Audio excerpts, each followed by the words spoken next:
Hello mga friends, kumusta kayong lahat? It's weekend time na naman. It's time naman natin na lumabas at magikot-ikot.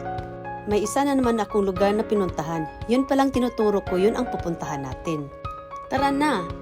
Ito nga pala yung sinasabi kong St. Nicolai, mga kaibigan. Lapit tayo mga kaibigan para pasukan natin kung gaano kaganda nito.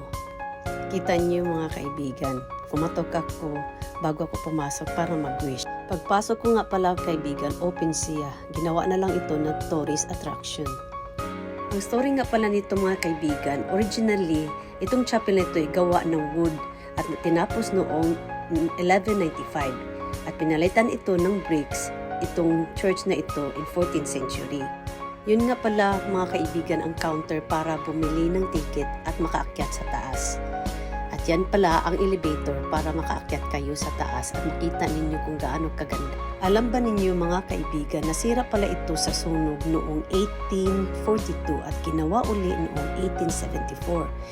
One of the tallest building sa buong mundo from 1874 to 1876.